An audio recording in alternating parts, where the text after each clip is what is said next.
Oke, ini kita langsung aja ke penampil kedua. Itu ada Naila Nurzalfa dengan lagu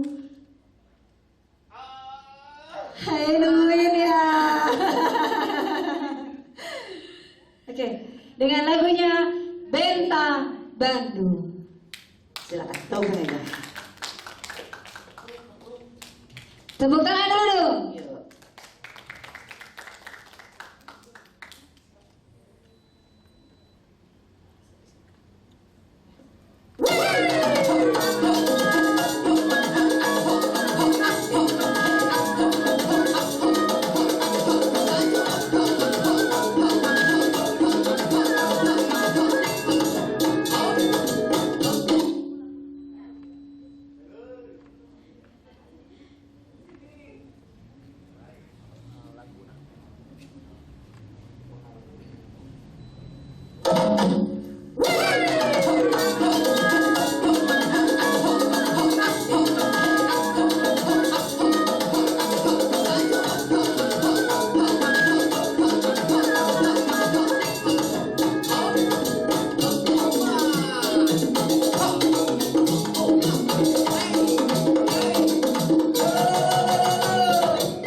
Iya, itulah. Maju. Maju. Buat Naila Nur Zalfa. Wow. Cucu saya. Guys, tepuk tangan dulu. Semangatnya itu loh. Iya, terima kasih. Ketika lihat gitu ya, merehab. Aku yang dia yang narik, kita yang ngos-ngosan gitu ya. Oke.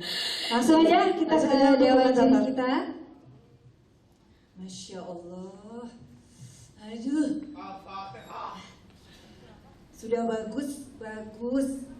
Powernya, ekspresinya, penguasaan panggung. Hanya satu. Nanti ke depannya kalau gerak ada yang lebih lembut, ekspresinya dilembutin. Jadi pas ada gerak yang lembut, yang lentur, mimik mukanya jangan terlalu tegang. Ya nak, gitu aja dari Bunda. Udah oke, Masya Allah. Aduh. Terima kasih. Kembali ke. Ya, hanya menambahkan saja apa yang tadi dikatakan oleh Bunda Lina betul sekali. Tahan emosinya, narinya sudah bagus, sudah keren. Ya, dimana ada titik dalam jaipongan itu, dimana ada harus cepat, ada harus lambat, biar tidak kelihatan seperti gurung gusuh bahasa Inggrisnya ya. Jadi gurung gusuh kelihatan. Jadi nanti atur napasnya harus betul ya. Narinya sudah bagus. Itu aja. Terima kasih. Terima kasih. Boleh cantik ke sebelah sini ya sekarang ayah. Boleh tepuk tangan lagi dong.